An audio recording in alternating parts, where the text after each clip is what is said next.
स्वागत है आपका free study bye Lodhi sir के यूट्यूब चैनल में।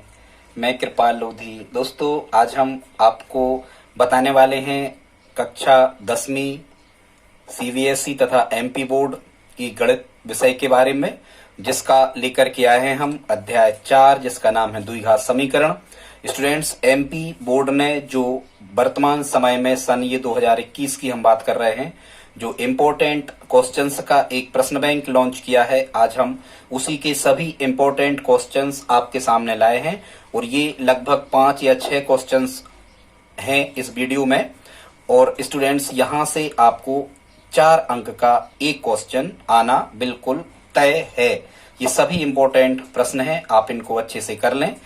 यदि आप इस वीडियो में हमारे साथ अंत तक बने रहते हैं तो निश्चित रूप से ये सभी प्रश्नों को आप आसानी से हल कर पा रहे होंगे। स्टूडेंट्स, यदि आप हमारे चैनल पर पहली बार विजिट कर रहे हैं तो प्लीज चैनल को सब्सक्राइब कर लें, क्योंकि हम आपको लगभग पूरी मैथ्स बहुत जल्दी एक सप्ताह के अंदर उपलब्ध करवाने वाले हैं। तो आइए स्टूडेंट्स, देखते हैं।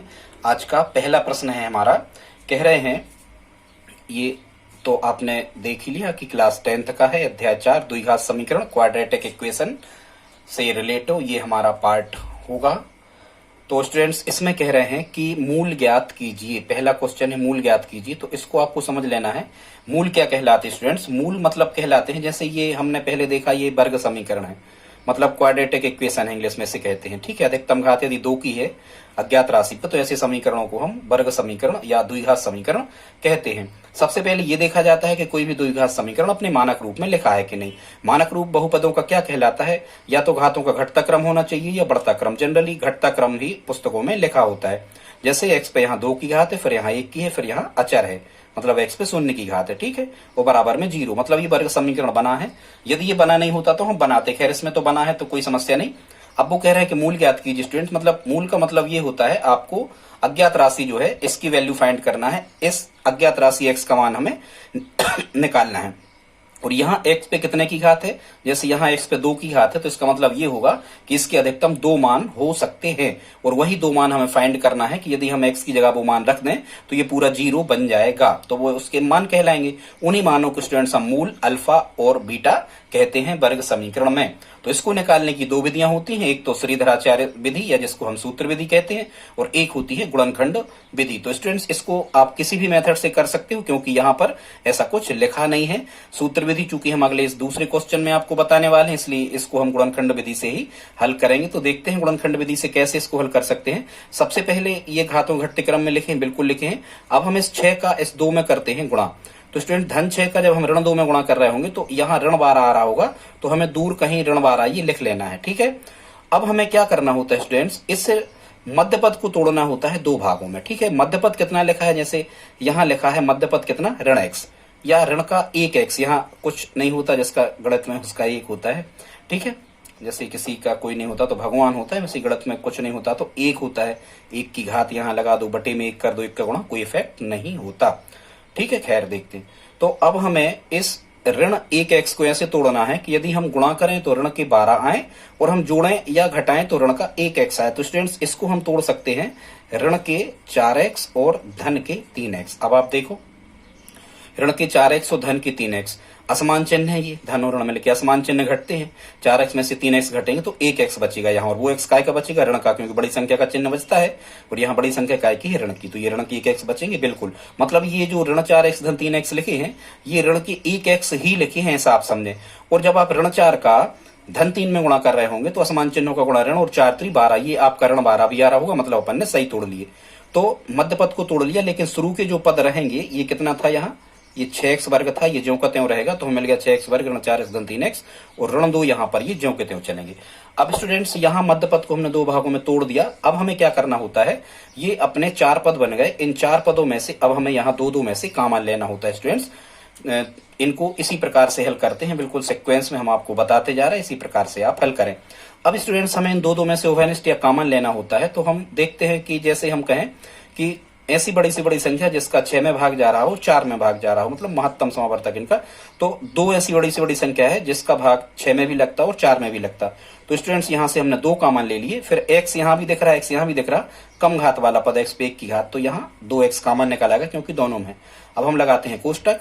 इस 2x का कितने में गुणा करें कि 6x वर्ग आ जाए, तो हम कहेंगे इसमें करेंगे हम 3x में। करो आप, 2 3 6, x का x में 6x वर्ग, ठीक है, सही है। और ऋण जो कहते हैं ये। अब इस 2x का कितने में गुणा करें कि ऋण की 4x आ जाए, तो यहाँ हम करेंगे कितने में स्टूडेंट्स, 2 में। आप करके देखो, 2x का जब आप ऋण 2 में गुणा कर रहे होंगे तो कितना आ रहा होगा, ऋण के 4x यहाँ आ रहा होगा, ठीक है। अब जो एक कोष्टक में जैसे 3x ऋण 2 आ गया, तो हम थोड़ी दूरी पे निश्चित रूप से ये 3x ऋण 2 ही यहाँ आएगा, ये बिल्कुल 100% बात तय होती है। अब हम इन 2 में से कॉमन ले लेते हैं, तो 3x ऋण 2 यहाँ लिखे और 3x ऋण 2 ही यहाँ लिखे स्टूडेंट। तो अब यदि यहाँ पर कोई चीज कॉमन नहीं आ रही है तो हम क्या कॉमन ले सकते हैं, 1 यहाँ से हम कॉमन लेते हैं, ठीक है, क्योंकि वही का वही हमें चाहिए है, तो 1 का गुणा करेंगे तो वही संख्या हमें मिलेगी। पर चिन्ह हमें क्या चाहिए है, 3x धन की थे, तो 1x हम धन का ले लेते हैं। 1 का धन 3x में गुणा हुआ तो धन 3x, और धन 1 का ऋण 2 में गुणा होगा तो ऋण 2। अब स्टूडेंट्स यहाँ से हम क्या करते हैं, यहाँ से हम पूरे में से कॉमन लेते हैं, ठीक है। तो यहाँ 3x ऋण 2 इस कोष्टक में और इस कोष्टक में है, तो 3x ऋण 2 हम एक कोष्टक में एक बार लिख देते हैं और एक बार लिखते हैं कॉमन कॉमन। तो कॉमन एक बार यहाँ लिखेंगे हम 2x और धन यहाँ है 1। तो स्टूडेंट्स इसको हमने कोई समीकरण दे दिया, एक समीकरण आप मान के चले, तो ये तो निकला इसके गुणनखंड। यदि उन्होंने गुणनखंड तोड़ने का हमसे कहा होता तो ये इतना आ गया, यदि हम इसका गुणा करें तो ये हमें ऊपर का प्राप्त हो जाएगा। मतलब पहले तो हमने क्या तोड़ दिए, इसके गुणनखंड तोड़ दिए। फिर हमें अब क्या करना है, अब हमें मूल निकालना है। तो अब हम क्या करते हैं, मूलों के लिए जब हमें इसके मूल निकालना होते हैं तब हम क्या करते हैं, 0 के बराबर, हाँ, और ये हम लिख नहीं पाए, बराबर 0 तो ये चल ही रहा था, बराबर 0 तो यहाँ चल ही रहा था। अब मूलों के लिए हम क्या करते हैं, जैसे उस विधि में, सूत्र विधि में हम अभी धन चिन्ह लेंगे और ऋण चिन्ह लेंगे, इसमें ऐसा नहीं करते। इसमें हम क्या करेंगे, इसमें हम ऐसा लिखते हैं कि जब एक बार इस गुणनखंड के बराबर 0 रख दो, जब 3x ऋण 2 बराबर 0, तो 3x बराबर कितना आएगा, 0 का कोई मतलब नहीं, 2 इस तरफ आए तो काय के हो गए, धन के हो गए स्टूडेंट्स, ठीक है। और इसलिए जब हम यहाँ से x की वैल्यू फाइंड कर रहे होंगे तो 2 ज्यों के त्यों और 3 कहाँ आ रहे होंगे, नीचे। तो एक तो मूल ये हो गया 2/3, मतलब यदि हम x की जगह 2/3 रख दें तो ये 0 बन जाएगा पूरा, ठीक है। और अभी तो हमने एक मूल प्राप्त किया, एक गुणनखंड के बराबर 0 रखा तो एक मूल मिल जाता है, और दूसरे गुणनखंड के बराबर 0 रखते हैं तो दूसरा मूल मिल जाता है। तो जब 3x ऋण 2 बराबर 0 रखा था, और अब हम रखेंगे कितने के बराबर, 2x धन 1 के बराबर। तो जब हम 2x धन 1 बराबर 0 रख रहे होंगे तो यहाँ आ रहा होगा 2x बराबर 1 का पक्षांतरण हुआ, तो ऋण 1 0 का तो कोई मतलब होते नहीं है जोड़ने घटाने में। तो यहाँ से जब हम x का मान निकाल रहे होंगे स्टूडेंट, तो यहाँ आ रहा होगा ऋण 1/2। तो ये हमारा कौन सा मूल आ जाएगा, ये आ जाएगा ऋण 1/2, दूसरा मूल। ऋण 1/2 जब आप यहाँ रख रहे होगे तो ये पूरा कितना बन रहा होगा स्टूडेंट्स, 0 बन रहा होगा। तो लास्ट में यदि आप चाहें तो इस प्रकार से आंसर लिख सकते हैं, आंसर यहाँ 2/3 एक मूल और कामा ऋण 1/2 दूसरा मूल, और आप चाहो तो आंसर को इस प्रकार से ब्रैकेट में रख सकते हो। तो ये हमारा फर्स्ट क्वेश्चन था, ठीक है स्टूडेंट्स। अब दूसरा क्वेश्चन हम देख लेते हैं, इसमें उनने क्या कहा है। इसमें स्टूडेंट्स कह रहे हैं, एक समीकरण हमें दे रखा है और कह रहे हैं मूल ही हमें निकालना है पर द्विघाती सूत्र का उपयोग करके। तो द्विघाती सूत्र का मतलब होता है वही जो प्राचीन गणितज्ञ भारत के श्रीधराचार्य ने वर्ग समीकरण को हल करने का दिया था। तो हम बताते हैं उसका उपयोग कैसे करते हैं। सबसे पहले ये देखा जाता है सूत्र में कि ये क्या मानक रूप में है, मतलब अपने व्यापक रूप में है क्या, तो हाँ है, बिल्कुल है। x पे 2 की घात है, फिर 1 की है, फिर अचर है, फिर बराबर में 0 है। तो हम सबसे पहले क्या करते हैं कि जो हमें समीकरण दिया है, कौन सा समीकरण हमें दिया है, 2x वर्ग ऋण 7x धन 3 की तुलना, इसकी हम तुलना करेंगे। ये लिखना पड़ता है, सब पे नंबर मिलते हैं, की तुलना वर्ग समीकरण के व्यापक समीकरण, वर्ग समीकरण के, कभी कभी तो एग्जामिनर आपसे यही पूछ लेता है कि वर्ग समीकरण का व्यापक समीकरण क्या होता है स्टूडेंट्स। तो ये होता है ax² plus bx plus c equal 0 से करने पर, मतलब जब हमने इस समीकरण से तुलना करी होगी तो यहाँ देखो a की जगह कितना लिखा है, 2x वर्ग, x वर्ग मान के चलो कैंसिल होगा, तो a b c के मान लिख लेते हैं। a बराबर 2, b बराबर कितना लिखा स्टूडेंट्स, यहाँ मैं चिन्ह की b बराबर लिखा है यहाँ ऋण 7, और लास्ट का जो अचर मान होता है ये c की वैल्यू कहलाती है। c का मान कितना मिल गया हमें, 3, ठीक है। अब हम क्या करते हैं, हमें सूत्र विधि से इसको क्या करना है, सूत्र विधि से हमें हल करना है। तो जब हम सूत्र विधि से हल कर रहे होंगे स्टूडेंट, तो आपको पहले तो ये सूत्र का पता होना चाहिए कि ये सूत्र होता क्या है। तो श्रीधराचार्य सूत्र होता है x बराबर, इसको आप नोट कर लें, ऋण b धन ऋण रूट ओवर या वर्गमूल के अंदर b square minus 4ac upon 2a, मतलब सबके बटे 2a। ये फार्मूला है स्टूडेंट्स। अब हम इस फार्मूला में मान रखते हुए आगे पढ़ते जाएंगे। तो देखते हैं कैसे। मान जब हम रख रहे होंगे तो ये बराबर के नीचे बराबर आप लगाते जाना, हर बार x लिखने की आवश्यकता आपको नहीं है। तो यहां लिखा है ऋण b, तो एक तो ऋण जो है वो, एक ऋण तो है वो सूत्र का ही ऋण है, तो एक ऋण तो हम लगाएंगे। वो b का मान खुद ऋण 7 है, तो यहाँ ऋण 7 ऐसा हम लिखेंगे। फिर यहाँ धन ऋण वर्गमूल के अंदर b स्क्वायर, मतलब b का मान कितना है ऋण 7, तो ये मान हमें इसी के यहाँ रख देते हैं। b की जगह हम लिखेंगे ऋण 7 का स्क्वायर ऋण, फिर कितना कह रहे हैं 4 गुणा a माने 2 गुणा c माने कितना 3, और सबके बटे में कितना चल रहा था 2a, मतलब यहाँ गुणा है कुछ नहीं, तो 2 गुणा a की वैल्यू कितनी थी 2, तो a की जगह रखेंगे हम 2। जब हम यहाँ एक स्टेप और अभी बना देते हैं, जब हम यहाँ इसको हल कर रहे होंगे तो देखो कोष्टक के बाहर कौन सा चिन्ह होता है, ऋण होता है, और समान चिन्हों का गुणा धन हो जाता है, ऋणकरण में गुणा धन होता है। तो 7 हो गए धन के, फिर धन ऋण ज्यों का त्यों। इसको जब हम हल कर रहे होंगे तो ऋण 7 गुणा ऋण 7 जब हम 2 बार करेंगे तो ऋणकरण में गुणा हो जाएगा धन, और 7 सतैया हो जाएगा। यहाँ मिलेगा हमें स्टूडेंट कितना 49, ऋण 4 दूनी 8 और 8 3 कितना आ रहा होगा, यहाँ 8 3 24, ठीक है। वो बटे में 2 दूनी कितना आ रहा होगा 4 स्टूडेंट्स। इसके बाद में हम इसको पीछे साइड हल कर लेते हैं। तो हमें मिल क्या रहा था, यहाँ स्टूडेंट्स हमें मिल रहा था x बराबर था कितना था, चलो ठीक है ध्यान है, 7 धन ऋण और 49 ऋण, वहां 24 लिखा था, तो 49 में से जब आप यहाँ 24 घटा रहे होगे तो 25 आ जाएगा। तो 7 धन ऋण रूट ओवर 25, 7 धन ऋण 25, वो बटे कितना चल रहा था यहाँ 4। तो जब हम आगे बढ़ा रहे होंगे तो 7 धन ऋण और 25 का वर्गमूल कितना होता है 5, तो ये 5 निकल आए, वो बटे कितना 4। ये हमारा x बराबर चल रहा था। इसको आप दे दिया करें कोई भी समीकरण, जैसे मान के चलो इसको हमने दे दिया समीकरण 1। अब स्टूडेंट्स इतना निकालने के बाद में, जैसे वहां हम बराबर में 0 रख रहे थे गुणनखंड विधि में, यहाँ जो ये धन और ऋण एक साथ चल रहे हैं, तो इसको हम क्या करते हैं, एक बार हम लेते हैं धन चिन्ह। तो यहाँ लिखते हैं जो भी चिन्ह हम ले रहे होते हैं समीकरण 1 में लेंगे, तो हम यहाँ लिखते हैं धन चिन्ह लेने पर। तो जब हम यहाँ धन चिन्ह ले रहे होंगे तो x बराबर मिल रहा होगा 7 धन 5 बटे 4, 7 और 5 जब जुड़ रहे होंगे तो हो रहे होंगे 12 बटे 4, 4 से 12 कैंसिल आउट हो रहे होंगे, तो हमारा आ रहा होगा कितना 3 आ रहा होगा। और ये हमारा फर्स्ट मूल निकल आया, मतलब एक आंसर निकल आया कितना 3। उस समीकरण में यदि हम x की जगह 3 रख रहे होते तो वो कितना बन रहा होता स्टूडेंट्स, वो बन रहा होता कितना 0, ठीक है। अब इसी प्रकार से एक बार हमें ऋण चिन्ह लेना है उसी समीकरण 1 में, तो यहाँ हम लिख लेते हैं ऋण चिन्ह लेने पर। जब हम यहाँ ऋण ले रहे होंगे यहाँ, तो यहाँ हमें मिल रहा होगा x बराबर 7 ऋण 5 और बटे कितना 4। 7 में से जब हम 5 को घटा रहे होंगे तो 2 मिल रहा होगा और बटे 4, और जब हम ये कैंसिल आउट कर रहे होंगे तो 2 एकम 2 और 2 दूनी 4, मतलब 1 बटे 2 यहाँ आ रहा होगा। और ये हमारा कौन सा मूल आ रहा होगा स्टूडेंट्स, ये हमारा आ रहा होगा सेकंड मूल। कितना आ रहा होगा 1 बटे 2। जब हम यहाँ आंसर लिखते हैं तो अतः करके भी लिख सकते एक बार, या आप तो डायरेक्ट यहाँ जब आंसर लिख रहे होगे तो यहाँ 3 मतलब पहला मूल और कामा लगा के लिखो आप 1 बटे 2, और दाएं ओर ब्रैकेट में आप इस प्रकार से लिख सकते हो। यही तरीका होता है आंसर लिखने का। तो एग्जामिनर केवल इसको देख के आगे बढ़ जाता है, बाकी आपको पूरे अंक मिल जाते हैं, ठीक है। तो ये हमारे कितने क्वेश्चन हो गए, ये हमारे 2 क्वेश्चन हो गए स्टूडेंट्स। अब हम आते हैं क्वेश्चन नंबर 3 पे, ठीक है। तो देखते हैं प्रश्न क्रमांक 3 में आपको क्या दिया है।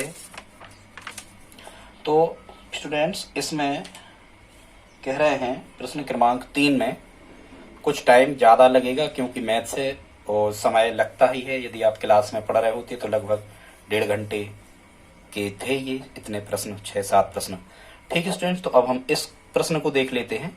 कह रहे हैं तीसरा क्वेश्चन है ये, और प्रश्न बैंक का 7वां है, आप मिला लेना, प्रश्न बैंक आपके पास होगा। 2 ऐसे क्रमागत विषम धनात्मक पूर्णांक ज्ञात करो जिनके वर्गों का योग कितना है 290 है। स्टूडेंट्स ध्यान रखना एक चीज तो आपको ये पता होना चाहिए कि ये जो वर्ग समीकरण होता है ये एक चर से हल किया जाता है, मतलब या तो x x रहेगा पूरे समीकरण में या y y रहेगा। ठीक है, कहीं x y नहीं आना चाहिए, तो हमें ऐसे मानना है दो पूर्णांक कि x और y हमें नहीं मानना है, केवल x x से या y y से आप हल करो। जनरली अपन x से हल कर लेते हैं। ठीक है, तो हम सबसे पहले अच्छा इसमें होगा क्या कि पहले हम उन पूर्णांकों को मानेंगे, फिर हम वर्ग समीकरण बनाएंगे, फिर उसे गुणनखंड विधि या श्रीधराचार्य सूत्र से फिर हम उसे क्या करेंगे, हल करेंगे। फिर एक आध, चूंकि यहाँ धनात्मक लिखा है, ऋणात्मक आएगा उसको नेग्लेक्ट या नकार देंगे, उसकी उपेक्षा कर देंगे और हम आंसर को फाइंड कर पा रहे होंगे। तो ठीक है, इसको कैसे जमाना है देख लेते हैं अपन। इसमें मानते हैं अपन, कह रहे हैं दो क्रमागत विषम धनात्मक पूर्णांक, तो अपन मान लेते हैं, माना जो पहला पूर्णांक है, जो फर्स्ट पूर्णांक है उसको मान लेते हैं अपन x, तथा जो दूसरा पूर्णांक है उसे हम मान लेते हैं स्टूडेंट्स कितना, x धन 1। क्रमांक का मतलब ये होता है, जैसे आपने पहली संख्या कोई भी मानने के चलो अपने 3 मान ली, तो दूसरी कितनी होगी 4, तो 4 कैसे आया 3 धन 1।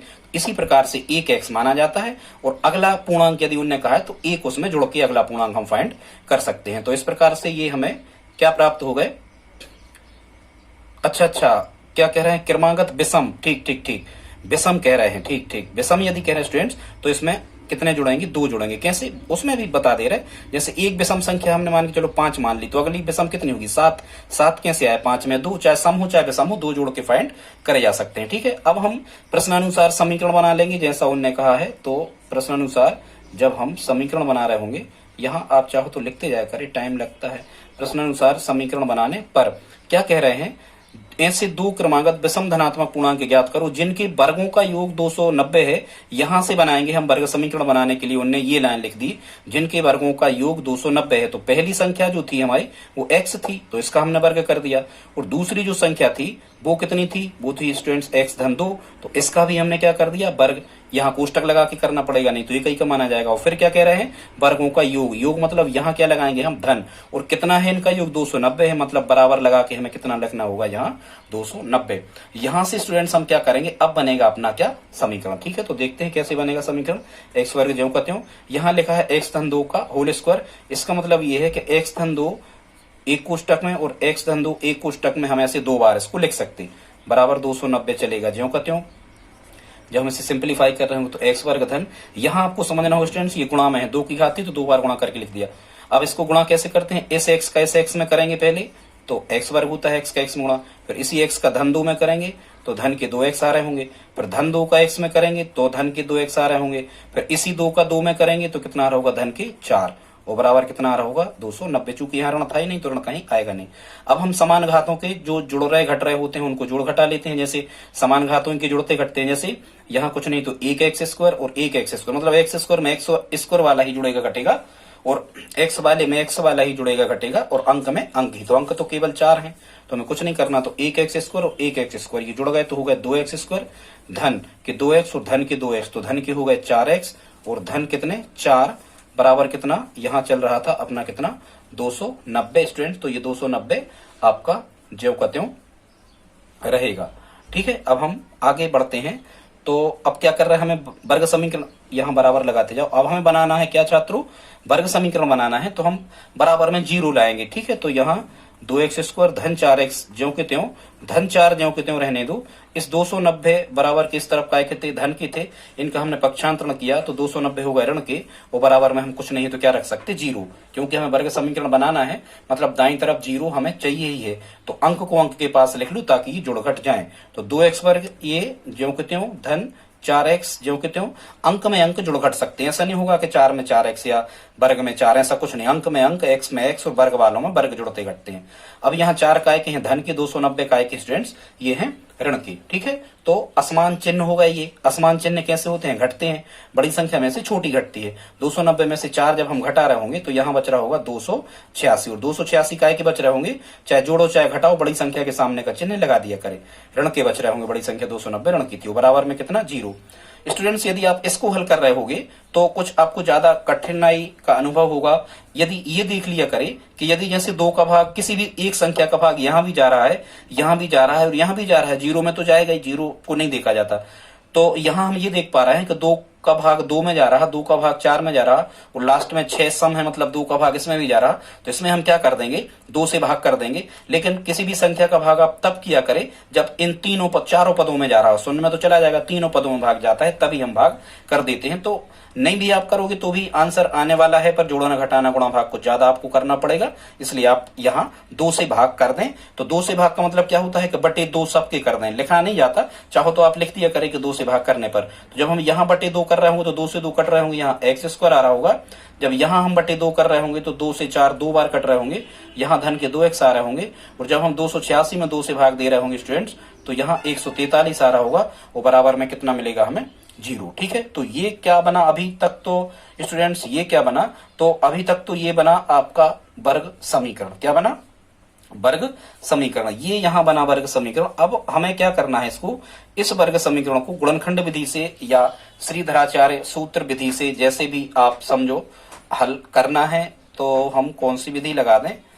अब एक समस्या तो इसमें ये जाती कि 143 के गुणनखंड आपके लिए ऐसे तोड़ना पड़ेंगे कि उनका गुणा करें तो 143 आए, ऋण के और जोड़ें और घटाएं तो कितना आ जाए, धन के 2 आ जाए। ठीक है स्टूडेंट्स, तो ऐसी आपको संख्याएं सबसे पहले तो ढूंढना पड़ती हैं। तो यदि आप इन संख्याओं को आसानी से ढूंढ लेते हो तो हमें लगता है ज्यादा आसान हो जाता। जैसे कैसे ढूंढ सकते हो, ठीक है, जैसे हमें तो पता है कि यहाँ पर जैसे 143 चाहिए, आप 11 का 13 में गुणा करके देखो, 13 एकम 13 का 3 हंसलाई 1, 13 एकम 13 और 1 14, ये आ गया 143। और जब आप, हमें क्या चाहिए, यहाँ धन के 2 चाहिए, तो धन के हम ले लेंगे यहाँ कितना, धन की 13x ले लेंगे, और ऋण की कितने ले लेंगे, 11x। धन की 13x, ऋण की 11x, तो कितने बचेंगे, धन के 2x, मतलब 11 और 13 में ये टूट सकते। अब हम आपको कैसा करवा दें, तो ठीक है, हम आपको करवा दे रहे हैं, चलो आप श्रीधराचार्य लगा दो। ठीक है, श्रीधराचार्य मतलब सूत्र विधि से हम आपको बता रहे हैं, पीछे हम यहाँ लिख रहे हैं, देखते हैं। अब देखो वो इक्वेशन क्या था, यहाँ हम फिर से लिख लेते हैं। अपना जो समीकरण था स्टूडेंट्स, ये था, कितना निकल के आया था, एक्स स्क्वायर प्लस 2x, हाँ ऐसा कुछ था, एक्स स्क्वायर प्लस 2x, और ऋण के थे 143, और बराबर कितना आ रहा था, 0। एक्स वर्ग धन 2x ऋण 143 बराबर 0। इसकी हम व्यापक समीकरण से क्या करेंगे, व्यापक समीकरण से करेंगे तुलना, श्रीधराचार्य सूत्र से अमल कर रहे हैं। तो a बराबर मिलेगा यहाँ x वर्ग का गुणांक 1, b बराबर मिलेगा 2, और c बराबर कितना मिलेगा, ऋण के 143। ठीक है, अब हमारा सूत्र क्या होता है, सूत्र होता है x बराबर ऋण b धन ऋण root over B square minus 4ac upon 2a। इसमें जब हम मान रख रहे होंगे तो ऋण b मतलब ऋण 2 धन ऋण बी स्क्वायर, मतलब बी मतलब कितने का स्क्वायर, 2 का स्क्वायर, माइनस 4 गुणा ए माने 1 गुणा सी का मान ऋण 143, मैं चिन्ह के रखना नहीं तो गलत कर लोगे, बटे 2 गुणा ए, तो इस ए की जगह हम 1 को रख रहे होंगे। यहाँ आ रहा होगा ऋण 2 धन ऋण रूट ओवर 2 का स्क्वायर 4 होगा, यहाँ 2 का वर्ग 4, और इस ऋण का जब हम इस धन में गुणा करेंगे तो ऋण, और ऋण करण में गुणा, मतलब 2 ऋण लगे हो तो धन लगा दिया करे, समान चिन्हों का गुणा धन होता है। और यहाँ हम क्या कर रहे होंगे स्टूडेंट्स, यहाँ हम गुणा कर रहे होंगे 4 का 143, 4 एकम 4 और 4 का 143, 4 3 12 की 2 हंसलाई 1, 4 चौको 16 और 1 17 की, 4 3 12 की 2 हंसलाई 1, 4 चौको 16 और 1 17 की 7 हंसलाई 1, 4 एकम 4 और 1 5, तो यहाँ होगा 572, और सबके बटे कितना आ रहा होगा, 2 एकम 2, तो ये मिलेगा ऋण 2 धन ऋण। अब हम 572 में जब 4 को हम जोड़ रहे होंगे तो स्टूडेंट्स यहाँ आ रहा होगा 576, वो बटे ये 2 हमारा चल ही रहा। अब आपको ये पता तो होना ही चाहिए, जब आप बार बार करोगे तो करके देखना स्टूडेंट्स, ये जो 576 होता है ये 24 का वर्ग होता है, मतलब आप यदि 24 गुणा 24 करोगे तो 576 मिलेगा। तो फिर यदि 24 का वर्ग 576 है तो 576 का वर्गमूल 24 होगा, मतलब यहाँ हम 24 लिख सकते हो, बटे कितने 2। फिर क्या, यहाँ ये आपका एक समीकरण मान के चलो आ गया। यहाँ हमें वही फिर करना होता है, धन चिन्ह लेंगे ऋण चिन्ह लेंगे। ठीक है, तो धन जब हम लेते हैं, लिख नहीं रहा, धन चिन्ह लेने पर तो ऋण 2 धन 24 बटे कितना मिलेगा 2। इसे जब हम हल कर रहे होंगे तो ये असमान चिन्ह घट जाएंगे, 24 में से 2 गए, 22 बटे 2, 2 से कैंसिल आउट हो रहे होंगे, मतलब यहाँ हमें एक आंसर आ रहा होगा 11। फिर हम जब ऋण चिन्ह ले रहे होंगे यहाँ समीकरण 1 में, तो ऋण 2 और यहाँ इस धन ऋण की जगह एक बार हम ऋण लिखेंगे, धन ले चुके, वो बटे 2। तो यहाँ हमारा आ रहा होगा समान चिन्ह जुड़ते हैं, 24 और 2 हो गए 26, बड़ी संख्या के रहते जुड़े चाहे घटे, ऋण 26 बटे 2, 2 से जब हम 26 को काट रहे होंगे तो यहाँ आ रहा होगा हमारा ऋण 13। लेकिन अपना क्वेश्चन क्या था, आप पढ़ना, देखो क्वेश्चन यहाँ स्टूडेंट्स क्या था, क्वेश्चन था धनात्मक पूर्णांक। क्या था अपना प्रश्न, धनात्मक पूर्णांक। लेकिन ये यहाँ 13 कैसा आया है, 13 आया है ऋणात्मक संख्या, मतलब ये ऋणात्मक पूर्णांक है। तो यहाँ आपको लिख देना है कि चूंकि 13 ऋणात्मक पूर्णांक है, अतः हम इसकी उपेक्षा कर देते हैं, इसको छोड़ देते हैं। तो यदि हम इसको छोड़ देते हैं तो सही x का जो मान निकल के आया, x की जो सही वैल्यू निकल के आई, ये निकल के आई कितनी, 11। अब हम फिर से वापस पहुंचते हैं कहा स्टूडेंट्स, जहां हमने माने थे। और हमने क्या माना था, देखो आप, पहला पूर्णांक कितना माना था, पहला माना था हमने x और दूसरा माना था x धन 2। ठीक है, तो x का मान मतलब ये 11 यदि निकल के आया है तो ये होगा हमारा क्या स्टूडेंट्स, ये होगा हमारा पहला पूर्णांक। 11 क्या निकल के आया हमारा पहला पूर्णांक। और जो दूसरा पूर्णांक था वो कितना था, x धन 2। या आप खुद समझो कि दो क्रमागत की विषम कह रहे थे वे, तो एक 11 है तो अगली 13, लेकिन हमने माना क्या था उसके अकॉर्डिंग, चलो x धन 2। जब हम यहाँ x धन 2 ये मान रख रहे होंगे तो x का मान कितना है, 11। x की जब हम रख रहे होंगे 11 धन 2, तो 11 और 2 ये कितना आ रहा होगा स्टूडेंट, 13 आ रहा होगा। मतलब ये जो 13 आया ये हमारा कौन सा पूर्णांक निकल के आ गया, ये अपना दूसरा पूर्णांक निकल के आया। तो स्टूडेंट्स इसका जो आंसर बन रहा होगा आप दाईं ओर लिख सकते हो, एक तो संख्या आ रही होगी 11 और एक आ रही होगी कितनी, 13। यही क्रमागत विषम पूर्णांक होंगे जिनके वर्गों का योग आप करके देखना, 11 11 में 121 और 13 13 169। जब आप इनको जोड़ रहे होंगे तो 290 आ रहा होगा। तो स्टूडेंट्स ये हो गया हमारा कौन सा क्वेश्चन, ये हो गया हमारा थर्ड क्वेश्चन, तीसरे नंबर का। अब हम देख लेते हैं क्वेश्चन नंबर 4 को। बस आप हमारे साथ बैठे रहें, यदि यहाँ तक आप पहुंचे हैं तो प्लीज वीडियो को लाइक जरूर कर दें, अच्छा लगे तो अपने दोस्तों के साथ शेयर करें। शेयर तो करें स्टूडेंट्स, आप शेयर करके ही हमारी हेल्प कर सकते हैं यदि हम इतनी मेहनत आप लोगों के लिए कर रहे हैं तो। अगला स्टूडेंट्स क्वेश्चन कैसा है, दो क्रमागत धनात्मक पूर्णांक ज्ञात कीजिए जिनके वर्गों का योग कितना है, 365 है। तो ठीक है, इसी प्रकार से हम इस क्वेश्चन को करते हैं। क्या करेंगे हम, वही माना पहला पूर्णांक कितना है, माना फर्स्ट जो पूर्णांक है उसे हम कितना मान ले रहे हैं, x। ठीक है, x ही मानना है, तो y नहीं मानना है ऐसे प्रश्नों में, समझ जाओ। यदि के वर्ग समीकरण के हैं तो दूसरा पूर्णांक हम कितना मान लेते हैं। इसमें स्टूडेंट्स इसमें लिखा क्या है, इसमें लिखा है धनात्मक पूर्णांक क्रमागत। क्रमागत का मतलब ये है कि यदि एक x है तो एक x धन 1 होगा। ना यहाँ सम लिखा है ना विषम लिखा। जैसे एक हमने 10 मान ली संख्या तो दूसरी कितनी आई, 11, वही x धन 1 करते। यदि सम विषम होती तो 2 जोड़ते। ठीक है, यहाँ 2 नहीं जोड़ना, क्रमागत बस लिखा है। अब क्या कह रहे हैं, अब बनाएंगे हम यहाँ से क्या, अब बनाएंगे यहाँ से हम समीकरण।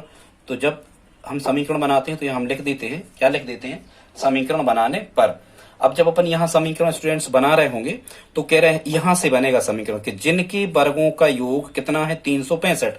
मतलब पहली संख्या का वर्ग, तो पहली क्या थी x, इस पूर्णांक का वर्ग, और दूसरा जो पूर्णांक है x धन 1, तो थोड़ी दूरी पे लिखो x धन 1, क्योंकि वर्ग यदि हम लगाएंगे तो कोष्टक लगा के लगाना पड़ेगा। इसका वर्ग का योग, योग माने बीच में हम धन लगाएंगे, और योग 365 है तो बराबर लगा के कितना लिख रहे होंगे, 365। मतलब इस हिंदी की भाषा को जब हम गणित में बदलेंगे तो ऐसा हमें मिल जाएगा। अब हम इसे क्या कर लेते हैं स्टूडेंट, सिंप्लीफाई कर लेते हैं, सरलीकृत कर लेते हैं। एक्स स्क्वायर ज्यों का त्यों, एक्स धन 1 पे 2 की घात है, इसका मतलब ये है कि इसका 2 बार हम गुणा करके लिखेंगे, एक्स धन 1 गुणा फिर से एक्स धन 1, ऐसा 2 बार हम गुणा करके लिखेंगे, वो बराबर 365। ये ज्यों के त्यों चल रहे होंगे। ठीक है स्टूडेंट, तो ये एक्स स्क्वायर ज्यों करते हैं, ये गुणा कैसे करते हैं अभी हमने किया था पिछले प्रश्न में। इस एक्स का पहले इस एक्स में करते हैं, यहीं से प्रारंभ करना, तो एक्स का एक्स में एक्स स्क्वायर होता है। फिर इसी एक्स का धन 1 में करते हैं तो 1 का एक्स में होगा तो एक्स ही आएगा। अब इस 1 का करते हैं धन एक्स में, तो 1 का एक्स में करेंगे तो एक्स ही आएगा। इसी 1 का धन 1 में करते हैं तो धन का धन में धन और 1 का में 1, ऋण कहीं है ही नहीं तो आने ही नहीं है। ठीक है, और बराबर कितना, 365। अब यहाँ स्टूडेंट्स हमने जैसा आपको शुरू में बताया था कि वर्ग वर्ग वाले अलग जोड़े जाते हैं और एक्स एक्स वाले अलग, और अंकों में अंक। ऐसा नहीं होता कि एक्स वर्ग में एक्स जोड़ घट जाए। तो यहाँ कुछ नहीं है तो 1 होता है, 1 एक्स वर्ग और धन के 1 एक्स वर्ग। तो यदि हम इनको जोड़ रहे होंगे तो यहाँ आ रहा होगा 2 एक्स वर्ग। फिर यहाँ देखो धन का 1 एक्स और धन का 1 एक्स, तो ये भी जोड़ रहे होंगे तो धन के 2 एक्स हो रहे होंगे। 1 का भी हाल कुछ नहीं होगा क्योंकि ये 1 इस तरफ है, 365 उस तरफ है। 365 का हम जब पक्षांतरण करेंगे तब 1 का कुछ होगा, वो बराबर में ये 365 चल रहे होंगे। कैसे, आपके ज्यों के त्यों। ठीक है स्टूडेंट्स, अब हम क्या करेंगे, अब हम करेंगे पक्षांतरण, क्योंकि हमें वर्ग समीकरण बनाना, और वर्ग समीकरण बनाने के लिए हमें क्या करना होता है, बराबर में 0। तो 2x वर्ग धन 2x धन 1 ज्यों का त्यों, ये 365 बराबर के इस तरफ आए, यहाँ कोई चिन्ह नहीं था, मतलब ये धन के थे, जब बराबर के इस तरफ आए तो 365 हो गए ऋण के, क्योंकि हम दिमाग में रखते कि हम 0 लगाने वाले हैं बराबर, किसी भी समीकरण के बराबर 0 लगाया जा सकता है, कोई परेशानी नहीं, ठीक है। 0 सभी मानों को मतलब संतुष्ट करने वाला होता है, कोई बहुपद लिखा है 0 लगा के उसके मान निकाले जा सकते हैं। तो 365 हो गए काय के, ऋण की। जब हम इसे सिंप्लीफाई कर रहे होंगे तो 2x वर्ग धन 2x, यहाँ देखो अंक में अंक अब जुड़ घट सकते हैं, ये x में x ये कुछ नहीं जुड़ेंगे घटेंगे, ये तो हो गए 2 की घात 1 की घात, हमें अचर चाहिए, तो असमान चिन्ह घटेंगे, 365 में से 1 घटेगा तो आ रहा होगा 364, और 364 स्टूडेंट्स काय क्या रहेंगे, ऋण के, क्योंकि बड़ी संख्या ऋण की है, वो बराबर में कितना 0। अब आप ये देखो कि क्या कोई ऐसी संख्या है कि 1 2 तीनों पदों में भाग जा रहा हो, बिल्कुल 2 का भाग 2 में लग रहा, 2 का भाग 2 में लग रहा, ये भी सम संख्या है, 2 से ये भी डिविजिबल है, ये भी विभाजित है, 2 का भाग लग जाएगा, तो 2 से भाग कर दो ताकि ये कैसा हो जाए, आपका सरल हो जाए। जिससे भी आप भाग करते हो, ये स्टूडेंट पूरे अंक लेने के लिए हम लिखते जाते हैं 2 का भाग करने पर। जब हम 2 का भाग कर रहे होंगे, मतलब अब यहाँ बटे हम 2 करेंगे सबके, तो यहाँ क्या आ रहा होगा, यहाँ सूचित करता लगा देना इंडिकेशन, ठीक है। तो 2 यहाँ आ रहा होगा केवल x स्क्वायर, 2 से 2 कट रहे होंगे, और यहाँ क्या आ रहा होगा, यहाँ 2 से 2 कट रहे होंगे, केवल x आ रहा होगा, और यहाँ क्या आ रहा होगा, जब हम 2 से 300 कितने लिखे हैं 364 में जब हम 2 से भाग कर रहे होंगे तो यहाँ आ रहा होगा 182, आधा करना है, तो 364 का आधा 182 वो बराबर 0। तो स्टूडेंट्स अब हमें इसे श्रीधराचार्य सूत्र से हल करना है। तो यहाँ आप लिखना, दिए गए समीकरण की तुलना वर्ग समीकरण के व्यापक समीकरण ax square plus bx plus c equal 0 से करने पर, ठीक है। जब आप यहाँ इसकी तुलना कर रहे होगे तो हमें मान मिल रहे होंगे, उनको हमें लिखना व्यापक समीकरण, व्यापक रूप में लिखा, ये 2 की घात 1 की घात अचर, तो यहाँ a बराबर कितना मिल रहा होगा, a बराबर x वर्ग का गुणांक, यहाँ x वर्ग का गुणांक कुछ नहीं है, तो x वर्ग का गुणांक कितना है, यहाँ 1 है, तो a बराबर 1। फिर जब हम b का मान निकाल रहे होंगे तो यहाँ भी x गुणांक कुछ नहीं तो 1 है, तो b बराबर भी 1, धन लगाते नहीं है, और c बराबर कितना मिल रहा होगा स्टूडेंट्स, यहाँ मिल रहा होगा ऋण 182, ये काय का मान होगा हमारा, सी का मान होगा। अब हम क्या लगाते हैं, फार्मूला अपना क्या था, श्रीधराचार्य सूत्र से ही हम इसको आगे बढ़ा रहे हैं। फार्मूला होता है x बराबर ऋण b धन ऋण रूट ओवर या वर्गमूल के अंदर b का वर्ग ऋण 4ac और सबके बटे 2a। इसमें हम रख देंगे अब क्या, मान। तो जब हम यहाँ मान रख रहे होंगे तो यहाँ क्या लिखा है, ऋण b मतलब क्या आ रहा होगा, ऋण 1 धन ऋण, फिर कितना b का वर्ग, मतलब 1 है b का मान, b का वर्ग ऋण 4 गुणा a भी कितना है 1, तो इस a की जगह 1 यहाँ सब जगह गुणा होता है, वो c का मान है ऋण 182, तो गुणा इसको हम कोष्टक में लिखेंगे ऋण 182, क्योंकि 2 चिन्ह लगातार में नहीं लगते।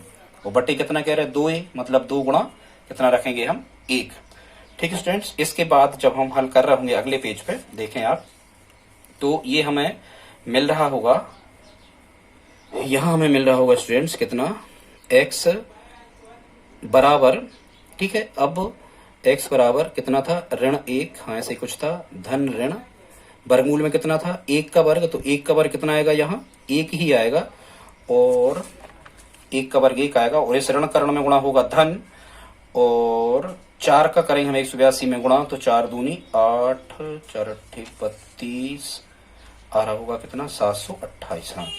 तो ऋण 1 और यहाँ कितना मिल रहा होगा, धन गुणा करेंगे तो 728, आप लिखते जाना साथ में, और बटे कितना आ रहा होगा, यहाँ कितना था 2a था यहाँ पर, तो यहाँ कितना आ रहा होगा 2।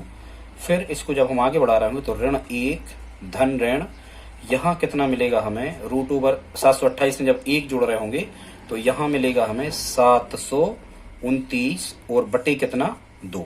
अब स्टूडेंट्स ऋण 1 धन ऋण, आपको ये पता होना चाहिए कि 729 का वर्गमूल कितना होता है, तो 729 का वर्गमूल होता है स्टूडेंट 27। आप 27 का 27 में गुणा करके देखना 729 आ रहा होगा, ठीक है। 27 का 27 में गुणा 729, हाँ।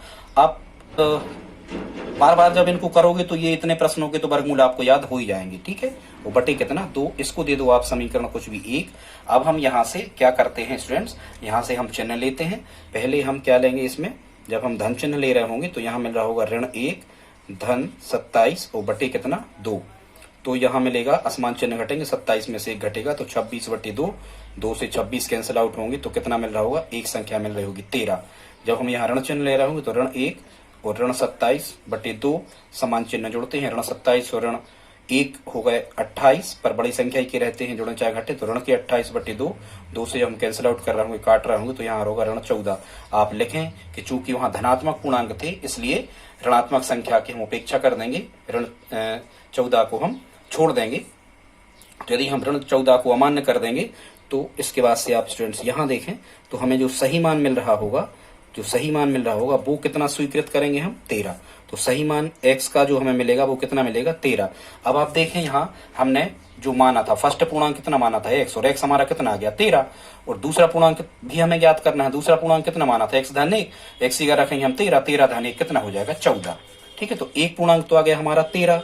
और जब हम स्टूडेंट्स यहाँ पर दूसरा पूर्णांक फाइंड कर रहे होंगे, जब अपन यहाँ पर दूसरा पूर्णांक निकाल रहे होंगे, तो दूसरा पूर्णांक कितना माना था हमने, x धन 1, तो यहाँ हम x की वैल्यू रख रहे होंगे 13 धन 1, तो ये कितना आ रहा होगा, 14 आ रहा होगा स्टूडेंट। ठीक है, तो यही हमारा आंसर हो जाएगा कितना, कि एक पूर्णांक आ रहा होगा 13 और दूसरा पूर्णांक आ रहा होगा 14। अब आप चेक करो, उसमें प्रश्न में कहा था कि ये क्रमागत हैं, तो देखो आप क्या क्रमागत हैं, बिल्कुल स्टूडेंट्स ये क्रमागत हैं, 13 14 बिल्कुल लगातार के हैं। और 13 का वर्ग और 14 का वर्ग जब आप कर रहे होगे तो 169 और 196 को जब आप जोड़ रहे होगे तो इनका जोड़ 365 बन रहा होगा, मतलब हम आंसर को सही प्राप्त कर पाए हैं, ये हमारा आंसर होगा। ठीक है स्टूडेंट्स, अभी टाइम है 35 मिनट ही हुए हैं, इसका मतलब अभी हम आपके 1-2 प्रश्न और कर सकते हैं स्टूडेंट्स। प्रश्न तो ज्यादा रह गए हैं, तो ठीक है हम पूरा ही करे देते हैं, आप बस कहीं ना जाएं, थोड़ी देर और बैठें, क्योंकि पूरा अध्याय ही समाप्त हो जाने वाला है 7 प्रश्न में। तो ठीक है स्टूडेंट्स, अगला क्वेश्चन देखते हैं। इसमें क्या कह रहे हैं, इसमें कह रहे हैं कि 5वां क्वेश्चन में कि दो संख्याएं ज्ञात कीजिए जिनका योग 27 हो और गुणनफल कितना हो, 182 हो। तो सबसे पहले हम उसी टाइप से प्रारंभ करेंगे। कैसा कि पहले तो हम मान लेंगे उन संख्याओं को, पहले हम उन संख्याओं को मानेंगे, माना वह संख्याएं क्या है, माना पहली संख्या, ये लिखा जाता है, माना पहली संख्या x है, तो फिर जब हम दूसरी संख्या निकाल रहे होंगे, स्टूडेंट्स कह रहे हैं उनका योग 27 है, तो दूसरी संख्या जो होगी वो होगी 27 ऋण x। कैसे, आप खुद दिमाग लगाओ। जैसे हम कहें कि पहली संख्या हमने 10 मानी, कितनी मानी, 10, और कह रहे हैं कि उनका योग है 27, तो पहली हमने 10 मानी तो दूसरी कितनी आएगी, 17। भाई 17 और 10 27 हुए, तो 17 कैसी आई, 17 ऐसी आई कि 27 में से 10 हमने घटाए। तो ऐसा यहाँ करना है, यदि पहली संख्या हम x मानेंगे और उनका योग यदि 27 है तो दूसरी संख्या कितनी निकल आएगी, 27 ऋण x। ठीक है, अब हम बना लेंगे समीकरण, प्रश्नानुसार समीकरण बनाने पर। तो स्टूडेंट्स जब हम यहाँ पर समीकरण बना रहे होंगे तो कह रहे हैं कि उनका गुणनफल 182 है, माने इन्हीं संख्याओं का गुणनफल, किसका, x का और 27 ऋण x का। तो यहाँ हमने इनका क्या कर लिया, यहाँ गुणा कर लिया, कोष्टक इसलिए लगाया क्योंकि यह ऋण था, और इनका गुणनफल कितना कह रहे हैं, इनका गुणनफल कह रहे हैं 182। तो बराबर में हम क्या लिख रहे होंगे, यहाँ 182 यहाँ हम बराबर में लिख रहे होंगे। अब हम क्या करेंगे, वर्ग समीकरण बनाने का प्रयास करेंगे।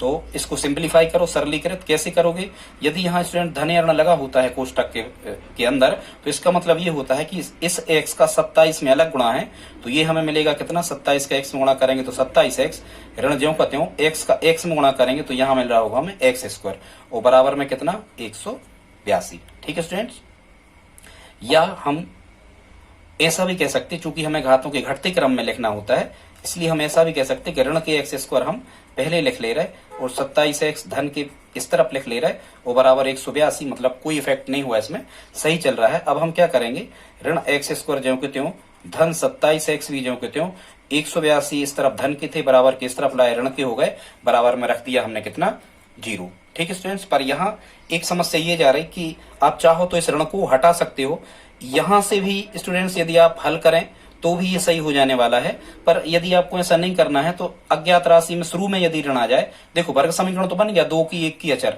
तो आप चाहो तो इस पूरे समीकरण में ऋण का गुणा कर देना, तो पूरे चिन्ह पलट भी सकते हो, मतलब ये भी समीकरण हमारा जो निकला है ये भी सही है, यहां से भी आप हल कर सकते हो। ठीक है, और नहीं तो इस जब हम ऋण का पूरे में गुणा करेंगे तो ऋण करण में गुणा ये हो जाएगा धन के x², और मतलब पूरे चिन्ह पलट दो ऋण का गुणा। ठीक है, ये 27x काय के हो जाएंगे ऋण के, और 182 जो ऋण के थे ये काय के हो जाएंगे धन के, वो बराबर में कितना आ जाएगा 0। ठीक है, तो ये हमारा क्या बन गया, ये बन गया हमारा वर्ग समीकरण। अब हम क्या कर रहे होंगे स्टूडेंट्स, अब हम इसको हल कर रहे होंगे किससे, आप तो उसी मेथड का यूज करें, किसका, श्रीधराचार्य विधि का। तो देखते हैं समीकरण हमारा क्या बना था स्टूडेंट्स। समीकरण बना था x स्क्वायर ऋण 27x धन 182। समीकरण बना था x वर्ग ऋण 27x धन 182 और बराबर कितना था, यहाँ बराबर में कितना था 0 था। ठीक है स्टूडेंट्स, तो जब हम इस समीकरण की वर्ग समीकरण के व्यापक समीकरण से क्या करेंगे, तुलना करेंगे, तो सबसे पहले तो हम क्या निकाल लेते हैं, सबसे पहले हम ए बी सी के मानों को प्राप्त कर लेते हैं। तो यहाँ हमें क्या मिलने वाला है, a बराबर मिलेगा 1 x वर्ग का गुणांक, b बराबर कितना मिलेगा हमें ऋण 27 और c बराबर कितना मिलेगा धन 182। हमारा फार्मूला होता है श्रीधराचार्य सूत्र या सूत्र विधि, ऋण b धन ऋण b वर्ग ऋण 4ac अपॉन कितना है 2a, ये फार्मूला है हमारा। तो x बराबर ऋण b मतलब ऋण और 27 खुद ऋण के हैं तो ऋण 27 और धन ऋण क्या कह रहे हैं b का वर्ग मतलब ऋण 27 का वर्ग ऋण 4 गुणा a मतलब 1 और गुणा c का मतलब कितने 182 और सबके बटे कितना कह रहे थे 2a मतलब a का मान कितना है 1, तो यहाँ 1 की जगह कितना रख रहे होंगे हम, 1 की जगह रख रहे होंगे स्टूडेंट्स यहाँ पर 1। ठीक है, तो x बराबर ऋण का ऋण में गुणा होगा तो 27 हो जाएंगे धन के धन ऋण। अब हम यहाँ ऋण 27 गुणा ऋण 27 कर रहे होंगे। ठीक है, तो 27 का वर्ग होता है 729 और ऋण का ऋण में गुणा धन हो जाएगा, तो यहाँ हमें मिलेगा 729। ये ऋण ज्यों का त्यों, क्योंकि ऋण का धन में करेंगे तो ऋण, ऋण का धन में करेंगे तो ऋण, ऋण यहाँ रहेगा 4 एकम 4, 4 का 182 में करेंगे तो 4 दूनी कितना मिलेगा हमें 8, 4 अट्ठे 32 की 2 हंसलाई 3, 4 एकम 4 और 3 7, यहाँ कितना मिलेगा 728 बटे कितना आ रहा होगा 2 एकम 2। इसे जब हम आगे बढ़ा रहे होंगे तो 27 धन ऋण 729 में से 728 घटे कितना आ रहा होगा √1/2। जब हम इसे आगे बढ़ा रहे होंगे स्टूडेंट्स तो यहाँ मिलेगा हमें 27 धन ऋण 1 का वर्गमूल 1 ही होता है और बटे 2। यहाँ कोई भी आप एक समीकरण दे दो। अब हम यहाँ से लेंगे धन और ऋण चिन्हों को। सबसे पहले हम धन चिन्ह ले लेते हैं। तो जब धन चिन्ह आप ले रहे होंगे तो यहाँ मिल रहा होगा x बराबर कितना 27 धन 1 बटे कितना 2, तो 27 और 1 यहाँ मिल रहा होगा 28 बटे 2, 2 से 28 जब हम काट रहे होंगे तो यहाँ मिलेगा हमें 14।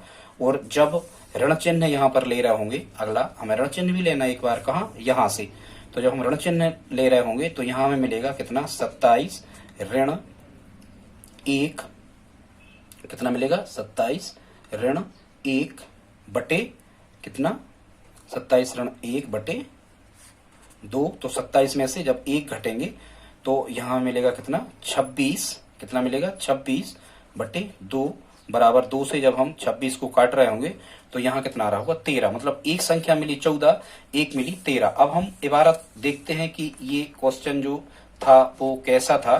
तो ये वाला क्वेश्चन था कि ऐसी दो संख्याएं ज्ञात कीजिए जिनका योग 27 हो, गुणनफल 182 हो। तो देखो क्या, अब आप यहाँ चूंकि ऋणात्मक संख्या तो आई नहीं है तो अब आप यहाँ से चेक ही कर सकते हो। आप देखो स्टूडेंट्स यहाँ पर क्या इन संख्याओं का जो हमें 13 और 14 जो दो संख्याएं आई हैं, 13 और 14 जो दो संख्याएं आई हैं, क्या इन 14 और 13 का योग 27 है? तो हाँ बिल्कुल 27 है।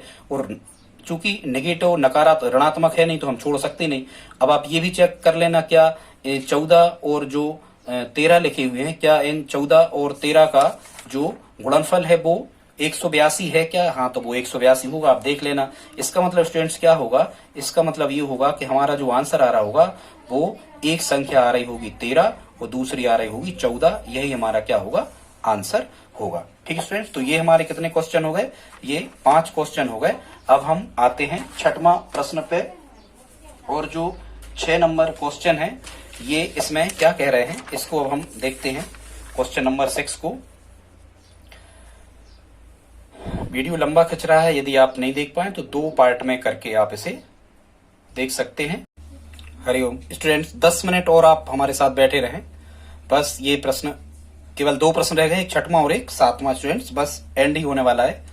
तो इसमें छठवां क्वेश्चन जल्दी से हम देख लेते हैं। कह रहे हैं के का मान ज्ञात करो यदि 2x वर्ग धन के एक्स धन 3 बराबर 0। कहने का मतलब ये है कि वो ये कहना चाह रहा है कि इस के स्थान पे क्या रख दिया जाए कि ये पूरा का पूरा 0 बन जाए। लेकिन कह रहे हैं कि मूल बराबर हो। तो स्टूडेंट्स आपको एक चीज पता होना चाहिए, जो हम व्यक्तकर निकालते थे तो इसमें मूल बराबर होने की शर्त है, मूल बराबर होते हैं।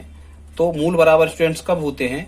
मूल बराबर होते हैं जब विभक्त कर का मान कितना निकल रहा होता है? 0। ठीक है, विभक्त कर का मान कितना निकल रहा होता है? जब 0 निकल रहा होता है तब वर्ग समीकरण के मूल कैसे होते हैं? बराबर होते हैं। ठीक है, तो डी का मान जो होगा वो कितना होता है? डी का मान होता है b² माइनस 4ac। तो यहां हम रख देंगे b² माइनस 4ac बराबर कितना? 0। ठीक है स्टूडेंट्स, तो इसकी जब हम व्यापक समीकरण से तुलना कर रहे होंगे तो यहाँ हम जल्दी जल्दी में लिख दे रहे हैं। a बराबर 2 मिल रहा होगा, यहाँ b बराबर में ये यहाँ k मिल रहा होगा और c बराबर में कितना मिल रहा होगा? 3। यही मान हम स्टूडेंट्स यहाँ पर रख देते हैं। तो यहाँ क्या लिखा? b², मतलब हम कर देंगे कितने का स्क्वायर? k का स्क्वायर। ठीक है, माइनस 4 गुणा a की वैल्यू कितनी है? 2 है, गुणा यहाँ गुणा होता है। ठीक है, गुणा c की वैल्यू कितनी है? 3 और बराबर में 0। तो यहाँ हमें मिल रहा होगा k का वर्ग ऋण 4 दूनी 8 और 8 3 कितना मिल रहा होगा स्टूडेंट्स? 8 3 यहाँ आ रहा होगा 24। ठीक है, 24 और बराबर कितना आ रहा होगा? 0। फिर जब अब इसको हम k² का मान निकाल रहे हो स्टूडेंट, तो 0 का कोई मतलब नहीं होता। 24 इस तरफ आए काय के हो गए? धन के। 0 में जोड़ेंगे तो ये 24 हो जाएंगे। तो यहाँ से जब ये वर्ग हटेगा तो यहाँ 24 पे क्या लग जाएगा? वर्गमूल लग जाएगा। अब हम 24 के अभाज्य गुणनखंड तोड़ते हैं तो 24 को लिख सकते हैं 2 दूनी 4 दूनी 8 3 24। ठीक है स्टूडेंट्स, यहाँ करने घात कुछ नहीं है तो 2 होती है, यहाँ पर 2 होती है। और स्टूडेंट्स यहाँ वर्गमूल में से 2 2 के जोड़े बन के कहाँ निकलते हैं?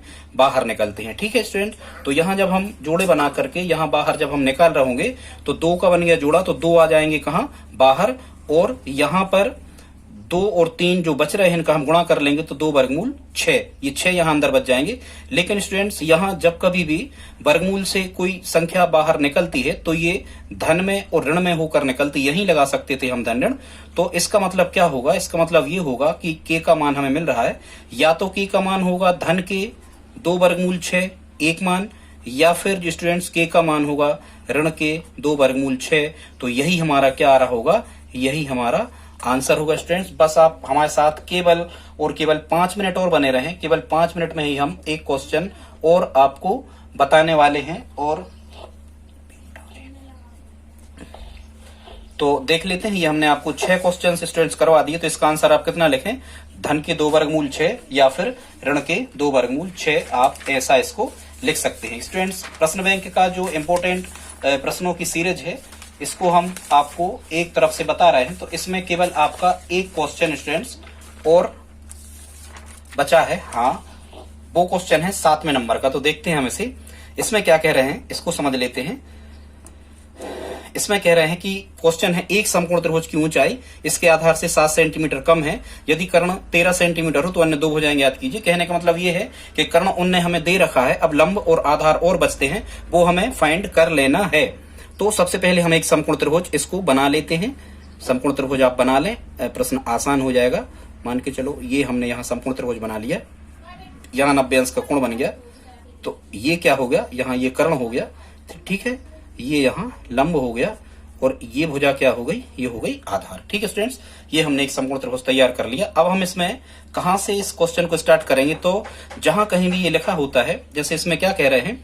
कह रहे हैं कि एक समकोण त्रिभुज की ऊंचाई इसके आधार से 7 कम है। तो ये कम, आधा, ज्यादा, दूना जिसके पास लिखा होता है स्टूडेंट्स, उसी भुजा को हमेशा x माना जाता है। अब ध्यान रखना है भारतीय प्रश्नों में जिसके पास में कम, दूना, आधा लिखा होता है उसे हम क्या मानते हैं? x। तो यहाँ कम काय के पास में लिखा है? ये लिखा है आधार के पास में। तो हम यहाँ कुछ भी नाम दे देते हैं पहले, ए बी सी। तो हम इसमें क्या मान लेते हैं? माना त्रिभुज का आधार कितना है? माना त्रिभुज का आधार x है। ठीक है, आधार x है। अब क्या कह रहे हैं? इसकी ऊंचाई, ऊंचाई का मतलब होता है लंब। तो ये आधार हमने x मान लिया। अब कह रहे हैं यदि इसकी ऊंचाई आधार से 7 सेंटीमीटर कम है, मतलब इसकी जो ऊंचाई निकल के आएगी, इसकी ऊंचाई, इट मीन्स जो इसका लंब निकल के आएगा, या हम कहें ए बी भुजा जो निकल के आएगी, ये ए बी भुजा कितनी होगी? आधार से 7 कम है, मतलब आधार कितना था? x, तो ये होगी x ऋण 7। ठीक है, अब स्टूडेंट्स देखो, ये होगी x ऋण 7। कितनी भुजा? ये ए बी x ऋण 7 है, आधार x है, और कर्ण कितना दे रखा उन्होंने? कर्ण 13। समकोण के सामने की भुजा कर्ण, यहाँ आपको AC कितना दे रखा है 13। अब स्टूडेंट्स यहाँ यदि हमें मान के चलो, यदि हमें x का मान मिल जाए तो आधार भुजा BC मिल जाएगी। यही तो अज्ञात है भाई, हमें निकालना क्या है, तो हमें BC निकालना है आधार, और क्या निकालना है AB भी हमें निकालना है। AB इसका लंब या ऊंचाई होगी, कर्ण पहले से हमें दे रखा है। ठीक है स्टूडेंट, तो इसको अब कैसे करेंगे हम, जैसा कि आप जानते हो कोई भी समकोण त्रिभुज में यदि आपको समीकरण बनाना है तो पाइथागोरस प्रमेय लगती है। यदि आपको तीनों भुजाएं दी हैं, लंब, कर्ण और आधार, तो हम लगा देंगे यहाँ समकोण त्रिभुज ABC में, समकोण त्रिभुज ABC में पाइथागोरस प्रमेय से जब हम यहाँ पाइथागोरस प्रमेय लगा रहे होंगे तो कर्ण का वर्ग बराबर मतलब AC का स्क्वायर, कर्ण का वर्ग बराबर AB लंब का वर्ग धन BC आधार का वर्ग। ये पाइथागोरस प्रमेय आप जानते होंगे, ये लगाओ। तो AC कर्ण कितना दिया हमें 13, तो यहाँ लिख रहे होंगे हम 13 का वर्ग बराबर AB कितना दिया x ऋण 7, तो AB की जगह ये AB x ऋण 7 ऊंचाई या लंब धन BC का स्क्वायर मतलब x का स्क्वायर। तो ये 13 का 13 में जब गुणा करेंगे तो 169 आ रहा होगा। x ऋण 7 का स्क्वायर है, मतलब इसको हम कितने बार लिख रहे होंगे, 2 बार। x ऋण 7 एक कोष्टक में और x ऋण 7 एक कोष्टक में, और धन x स्क्वायर ये दिया था तो ये ज्यों की त्यों। तो यहाँ आएगा 169 बराबर, यहाँ हम गुणा करके समीकरण बनाना है पहले, फिर वर्ग समीकरण बना के हम यहाँ श्रीधराचार्य से या गुणनखंड विधि से इसके मान निकाल पाएंगे। ठीक है, तो अब यहाँ आप गुणा करो, x का x में गुणा करोगे पहले तो x वर्ग, x का फिर ऋण 7 में करोगे तो ऋण के 7x, फिर ऋण 7 का x में करोगे तो ऋण के 7x, ऋण 7 का ऋण 7 में करोगे तो ऋण कर्ण में गुणा होगा, धन होता है 7 सतैया 49 और धन x वर्ग ज्यों की त्यों। तो यहाँ हम लिख रहे होंगे 169 बराबर, अब जोड़ घटा लो, समान घातों के जोड़ते घटते हैं, धन के 1x वर्ग और धन के 1x वर्ग, ये हो गया धन के 2x वर्ग, ऋण 1 की घात के x में x से जुड़ेगा घटेगा, चिन्ह कैसे हैं, ऋण के 7x ऋण के 7x समान चिन्ह है, समान चिन्ह स्टूडेंट जुड़ते हैं, 7x और 7x 14x हो गए, लेकिन जिस चिन्ह के जुड़ते हैं उसी के रहते हैं, बड़ी संख्या के रहते हैं, कोई भी संख्या बड़ी मान लो, 7 ऋण के थे ऋण के रहेंगे। ठीक है स्टूडेंट्स, और यहाँ कितना मिला, धन के मिले 49। ठीक है, एक काम और आप कर सकते हो, यदि पूरे समीकरण को इस तरफ उस तरफ हम ले जाते हैं तो ये पक्षांतरण नहीं कहलाता। जैसे हमें वर्ग वाला पद बाएं तरफ चाहिए होता है, 0 दाएं तरफ, तो हम इसको पूरा ऐसा लिख सकते हैं, 2x वर्ग ऋण 14x धन 49 बराबर कितना 169। अब हम कर रहे होंगे 2x वर्ग ऋण 14x धन 49, 169 का किया हमने पक्षांतरण, तो काय के हो गए, ऋण के हो गए, बराबर में यहाँ कितना आ गया स्टूडेंट्स, यहाँ आ जाएगा बराबर में कितना 0। ठीक है, अभी इसी पेन से देखते हैं, तो ये मिल रहा होगा हमें 2x वर्ग ऋण 14x, इनका तो कुछ नहीं होगा, अंक में अंक ये जोड़ घट जाएंगे। तो यहाँ आसमान चिन्ह है, 169 ऋण के हैं और 49 काय के हैं, धन के हैं। ठीक है स्टूडेंट, तो आप यहाँ जब वर्ग समीकरण को बना रहे होंगे तो यहाँ आपको घटाना है 169 में से 49, कहीं रफ में हम घटा लेते हैं, 169 में से केवल 49 हमें घटाना है, 9 में से 9 घटे 0, 6 में से 4 घटे 2 और 1 का 1 ही 1, मतलब जब हमने इनको घटाया तो हमें कितना मिला 120। वो बड़ी संख्या 169 ऋण की थी तो ऋण के 120 मिले, बराबर मिल गया 0। यहाँ हमने जैसे आपको शुरू में बताया था कि यदि किसी संख्या का भाग जाता है, तीनों में जा रहा हो, इसमें भी इसमें भी इसमें भी, तो भाग कर दो, छोटे हो जाते हैं आंकड़े। ठीक है, नहीं करोगे तो भी आंसर सही आने वाला। जब हम 2 का भाग इसमें लगा रहे होंगे, लिख देना आप 2 से भाग करने पर, तो यहाँ आ रहा होगा x स्क्वायर ऋण, यहाँ आ रहा होगा 7x और यहाँ आ रहा होगा 60। देखो 2 का 2 में भाग तो कट गए, 2 का 7 में तो 14 में तो 7, 2 का 120 में तो 60। ठीक है, और बराबर में कितना आ रहा होगा, यहाँ पर आ रहा होगा स्टूडेंट 0। इसको हम श्रीधराचार्य सूत्र से ना करके इसको हम आपको बता देते हैं कि गुणनखंड विधि से समीकरण को आप कैसे कर सकते हो। तो देखो, इसको आप जब भी हल कर रहे होंगे तो मध्य पद को ऐसा तोड़ो, मतलब ऋण 7 को ऐसा तोड़ो कि गुणा करें तो 60 आए ऋण के, और जोड़े या घटाएं तो ऋण 7 आए। तो स्टूडेंट्स इसको हम तोड़ सकते हैं, इसको हम लिख रहे होंगे ऋण 7 को ऋण के 12x और धन के 12 पंची 60 5x। देखो आप ऋण के 12 का धन 5 में गुणा करोगे तो ऋण 60 मिलेगा, और ऋण 12 में से धन 5 आसमान चिन्ह घटते हैं, 12 में से 5 घटेंगे 7, 7 काय के चाहिए ऋण की, इसलिए बड़ी संख्या हमने ऋण की ले ली, धन 5 भी आप आगे लिख सकते थे। ठीक है, तो ये x स्क्वायर ज्यों का त्यों और ऋण के 60 भी यहाँ ज्यों का त्यों, मतलब ये कितने पद थे 3, अब हमने कितने बना लिए 4। अब हम यहाँ 2 में से क्या लेते स्टूडेंट्स, 2 में से लेते हैं हम यहाँ पर कामन, तो यहाँ आप कामन क्या ले रहे होगे, x यहाँ भी x यहाँ भी, तो x कामन लोगे, x का कितने में गुणा करें, x स्क्वायर आ जाए तो x में x का कितने में गुणा करें, ऋण 12x आ जाए तो आपका होगा ऋण 12 में। यहाँ x ऋण 12 स्टूडेंट्स जो आ जाता है वो अगले पद में ज्यों का त्यों लिखा जाता है हमेशा। ठीक है, अब यहाँ से देखो कॉमन कितना मिल रहा, 5 में किसका भाग जा रहा, 5 का बड़ी से बड़ी संख्या, 60 में भी 5 का जा रहा, तो 5 यहाँ से कॉमन ले लो। अब 5, ये हमें 5x का आगे चाहिए थे धन की, तो यहाँ हमें धन चिन्ह लेना पड़ेगा। धन 5 का x गुणा धन 5x, धन 5 का ऋण 12 में ऋण 60 करो गुणा x का x में x स्क्वायर वही आ रहा, x का ऋण 12 में ऋण 12x, ऐसे चेक कर लिया करे। 5 धन 5 का x में धन 5x और धन 5 का ऋण 12 में ऋण 60। ठीक है स्टूडेंट्स, अब यहाँ हम क्या करते हैं, इसके बाद हम यहाँ लेते हैं संपूर्ण में से कॉमन। अब आप दूसरे पेज पे यहाँ देख सकते हो। अब हम जब संपूर्ण में से उभयनिष्ठ लेते हैं, संपूर्ण में से उभयनिष्ठ लेने पर जब आप यहाँ पूरे में से कॉमन ले रहे होगे तो देखो x ऋण 12 यहाँ है और x ऋण 12 यहाँ है, तो x ऋण 12 को हम लिख रहे होंगे एक बार, x ऋण 12 हम लिख रहे होंगे एक बार, और एक बार लिख लेते हैं कॉमन ही कॉमन, ये धन का x और धन के 5, तो एक कोष्टक में लिखेंगे हम x धन, यहाँ पर हम लिखेंगे x धन 5 और बराबर 0 चल ही रहा। अब स्टूडेंट्स ये टूट गए उसके क्या गुणनखंड। अब हम क्या करते हैं, अब हमें ये करना है कि इन दोनों के बराबर हमें 0 0 रख करके देखना है। तो हम जब लिख रहे होंगे जब x ऋण 12 बराबर 0, तो x का मान कितना मिल रहा होगा, 0 का तो कोई मतलब नहीं, 12 इस तरफ आए धन के, ये एक संख्या मिली। और जब हम इस गुणनखंड के बराबर 0 रख रहे होंगे, इसको कोई समीकरण दे दिया करे, जब हम x धन 5 बराबर 0 रख रहे होंगे तो 0 का तो कोई मतलब नहीं, 5 इस तरफ आके काय के हो रहे होंगे ऋण के। अब चूंकि भुजाओं की लंबाई जो है दूरी सदैव धनात्मक होती है, मतलब भुजाओं की जो लंबाई है वो ऋणात्मक नहीं होती, इसके लिए हम इसको क्या कर देते हैं, ऋण 5 की कर देते हैं क्या उपेक्षा, इसको हम छोड़ देते हैं। तो x का जो सही मान जो हमें मान करने वाला है वो सही मान x का कितना आ गया स्टूडेंट्स, x का यहाँ पर सही मान आ गया कितना 12। अब देखो आप x का यदि सही मान 12 आ गया तो अब आप वापस पहुंचो, हमें तीनों भुजाएं फाइंड करना है। तो देखो यदि x का मान कितना आ गया 12, अब आप चित्र पे आ जाओ, x का मान तो हमें निकालना था, शुरू में हमने बताया था x का मान आ गया 12। अब आप देखो कि इसमें जो आधार हमें ज्ञात करना था, आधार हमने कितना माना था, देखो ये लिखा आधार कितना माना था, आधार माना था हमने x, और x कितना आ गया 12, मतलब आधार BC यदि हम इस टाइप से लिख दें तो ये हो जाएगा कितना स्टूडेंट्स 12 सेंटीमीटर, ये आधार निकल आया, एक उत्तर।